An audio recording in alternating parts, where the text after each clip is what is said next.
Your father was in Gryffindor, of course. Harry sat across from Professor McGonagall's desk, his hands flat against his knees. He hadn't asked to be here.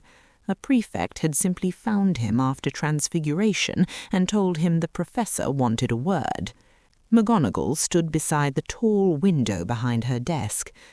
James Potter, she continued carefully, was exceptionally talented at transfiguration, quite spirited. Harry nodded. That seemed to be the expected response. McGonagall studied him for a moment. "I imagine it must feel strange," she said, "being sorted somewhere different." "A bit. Slytherin has a strong internal culture." Harry waited. McGonagall folded her hands neatly. "If you ever find yourself uncertain about expectations," she said, "your head of house would normally be the person to guide you." "Professor Snape?" "Yes." Harry said nothing. McGonagall seemed to notice that. "Your father had mentors here, people who helped him understand where he fit." Another pause settled between them. "I only wanted to check that you were settling in," she finished. Harry nodded again. "Yes, Professor." The conversation ended the way many conversations with adults seem to end lately, politely, without answering the question he hadn't quite asked. Harry stepped out onto the grounds. The air outside the castle felt cooler, quieter. Wind moved through the hedges near the greenhouses, carrying the sharp smell of fertilizer.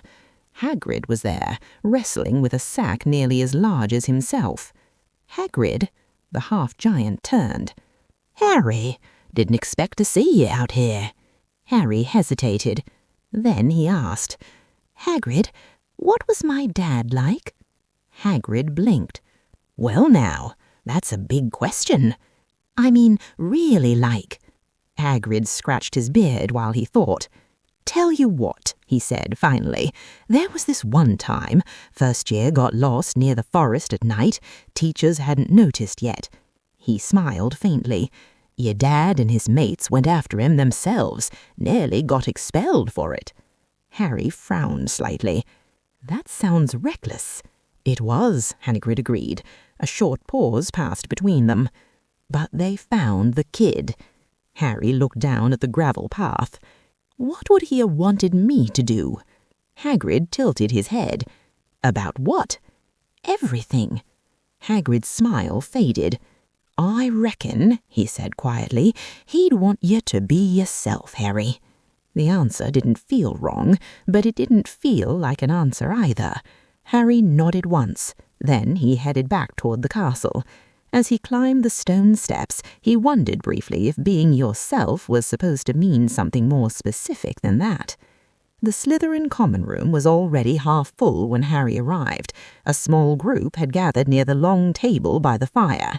Draco Malfoy was speaking. "I'm just saying," Draco was finishing, "some things are obvious if you've been paying attention." Daphne Greengrass sat beside him, listening. Nott leaned back in his chair, watching the room rather than the conversation. Harry moved toward an empty seat. The moment he did, the conversation shifted slightly. Not silence, just adjustment. Draco noticed him first. "Well," he said lightly, "here's someone who might actually know." Harry stopped. "Know what?" Draco gestured vaguely. "What house we're supposed to look like?" Harry frowned. "I don't follow." Draco blinked. For a moment he looked genuinely confused. "You're Potter?" "Yes." Draco waited. Harry waited back. The pause stretched long enough to become uncomfortable. Daphne broke it. "I think Draco means," she said carefully, "people expect certain things from you." Harry leaned against the back of the chair. "What kind of things?" Draco stared at him. "You're serious?" "Yes." Another silence fell over the table, this one heavier. Daphne studied Harry's face as if searching for something. Then she seemed to reach a conclusion. "Oh," she said softly. Draco's expression shifted too. Not anger, something closer to disbelief. "You actually don't know," he said. Harry didn't answer. Across the table, Nott let out a quiet breath. No one told him. It wasn't a question. No one replied.